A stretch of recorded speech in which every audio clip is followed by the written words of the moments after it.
Spiritual knowledge perfect सभी मिले, अगर स्पिरिचुअल नॉलेज जो चाहता है वो आत्मा परमात्मा का ज्ञान सही ढंग से मिले। देखिए बाबूजी, इससे भी बड़ी बात यह है कि इंसान आज बैठे बैठे अपने मन में ही बहुत दुखी हो जाता है, उससे कैसे बचे?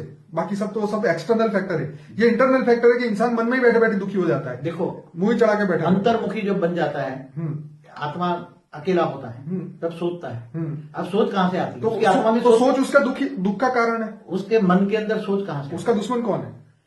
नहीं, मन को तुम कैसे कंट्रोल कर सकते हो? निसंकल्प कैसे बन सकते हो? मन पर नियंत्रण कैसे कर सकते हो? सबसे बड़ी बात तो है मन को नियंत्रण करना, माना मन को निसंकल्प बनाना, मन की सोच को खत्म करना। तो मन की सोच को खत्म करने के लिए तुम्हें बहुत बड़ा पुरुषार्थ करना पड़ता है।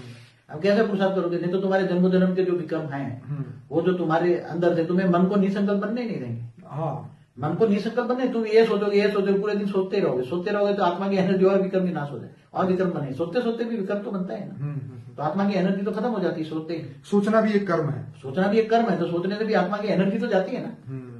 तो सोचना बंद करना सबसे बड़ी बात है, मन को कंट्रोल करना। तो उसके लिए तो निसंकल्प मेडिटेशन तो काफी लोग सिखाते हैं। मेडिटेशन है, उसके लिए बहुत बड़ा मेडिटेशन है। किसी में ध्यान योग लगाओ, परमात्मा में ध्यान योग लगाओ, तो परमात्मा में योग लगाओगे तो परमात्मा को याद करते करते करते परमात्मा स्वरूप बन जाओगे, तो उसमें पावर आएगी तो तुम्हारे जन्मों जन्म का विकल्प विनाश हो जाएगा, तो निसंकल्प बन जाओगे। आत्मा विकल्प विनाश हो जाए तो आत्मा ऑटोमेटिक निसंकल्प बनेगी। निसंकल्प बनने के लिए तुम्हें आत्मा को पुरुषार्थ करना पड़ता है।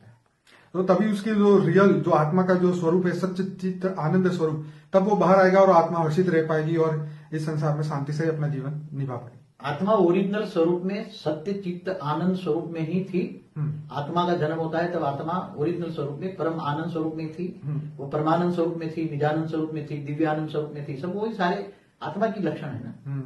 मगर जब आत्मा जन्म मरण के चक्र में आ जाती है तो फिर आत्मा के अंदर जन्म मरण के चक्र में आत्मा मैली हो जाती है, आत्मा में मैल आ जाता है। तो ये सब मैल हटाने और वही स्वरूप को वापस पाने के लिए स्पिरिचुअलिटी में चलना या अपने स्वरूप को जानना, परमात्मा को जानना, ये जरूरी है। मगर कौन से परमात्मा को मानेंगे तो कौन सा पावर आएगा? आजकल तो ढेर के ढेर परमात्मा निकल चले। आज तो साधु संत क्या कहते हैं? मुझे याद करो। आज तो क्या चला है? कौन सा तत्व बोला है? गुरु छठा तत्व बन गया। गुरु तत्व। हाँ, एक मेरी वीडियो बोला है, गुरु छठा तत्व, मुझे याद करो। क्या बोलते? मुझे याद करो, मैं तुम्हें स्वर्ग में ले जाऊं। और बाबूजी, अगर आपको कोई इंसान सपोज अगर आपको कोई याद करता है तो वो आपसे कर्म बंधन से तो जुड़ जाता है ना? एक्चुअली कोई किसी को भी याद करता है तो कर्म बंधन तो आता ही है, एक नेचुरल लॉ है। लेकिन आपको नहीं पता कि वो आपको याद कर रहा है, तो आप आओगे उसके कर्म बंधन में या सिर्फ वो अकेला ही रहेगा? जब जो याद करता है वो कर्म बंधन में आएगा, मगर जो याद नहीं करता वो कर्म बंधन में कैसे आएगा? फिर भी कहीं ना कहीं तो लेप छिप लगेगा ना।